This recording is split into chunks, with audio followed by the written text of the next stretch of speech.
તાપી જિલ્લા પંચાયતના પ્રમુખ અને ઉપપ્રમુખ માટે આવતીકાલે નામની જાહેરાત કરવામાં આવશે। પ્રમુખ માટે ચંચળબેન ચૌધરીની ઉમેદવારી તો પ્રમુખ માટે અશોક ગામિતની ઉમેદવારી। આવતીકાલે સત્તાવાર રીતે પ્રમુખ અને ઉપપ્રમુખના નામની જાહેરાત થશે। તાપી જિલ્લા પંચાયતના પ્રમુખ અને ઉપપ્રમુખ માટેની ઉમેદવારી આવતીકાલે બંનેના નામની જાહેરાત કરવામાં આવશે। પ્રમુખ માટે ચંચળબેન ચૌધરીની ઉમેદવારી તો પ્રમુખ માટે અશોક ગામિતની ઉમેદવારી। આવતીકાલે પ્રમુખ ઉપપ્રમુખના નામની સત્તાવાર જાહેરાત થશે।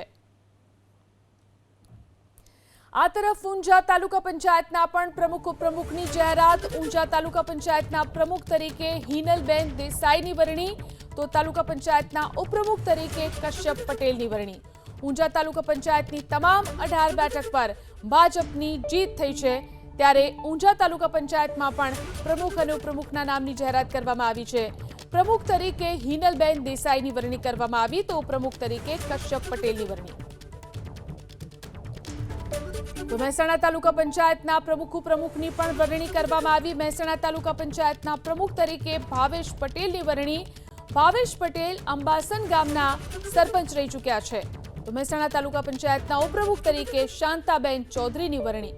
સ્ટેન્ડિંગ કમિટીના ચેરમેન તરીકે વિજય બારોટની પસંદગી કરવામાં આવી છે।